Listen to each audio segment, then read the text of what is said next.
ஏழை அரசு பள்ளி படிக்கிற மாணவர்கள் 2017-18 இந்த நீட் தேர்வுல 7 பேர் தான் 8 பேர் தான் தேர்ச்சி பெற்று மருத்துவர் ஆனாங்க.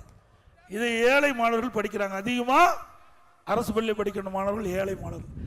அப்படி இந்த ஏழை குடும்பத்தில் பிறந்த மாணவனுடைய கனவு மருத்துவராக வேண்டும். அதற்காக அம்மாவுடைய அரசு இன்றைக்கு ஒரு திட்டத்தை கொண்டு வந்தது.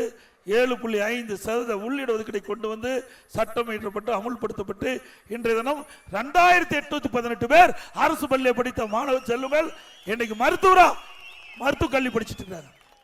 இன்றைக்கு இந்த இடஒதுக்கீட்டில் இடம் கிடைச்சவங்க ஏழை குடும்பத்தை சேர்ந்தவர்கள். மருத்துவ கல்வி கட்டணம் கட்ட முடியாது. உடனே என்னுடைய கவனத்திற்கு கொண்டு வந்தவுடன் அந்த இடஒதுக்கீட்டில் தேர்வு செய்த அந்த மாணவர்களுக்கு அந்த மருத்துவ கல்வி கட்டணத்தை அரசாங்கமே ஏற்றுக்கொள்ளும் என்று சொல்லி ₹1 செலவு இல்லாம இன்றைக்கு அந்த இடஒதுக்கீட்டில் தேர்வு செய்யப்பட்ட மாணவர்கள் இன்றைக்கு மருத்துவ கல்வியை பயின்று இருக்கிறாங்க. இது அதிமுக ஆட்சியுடைய சாதனை.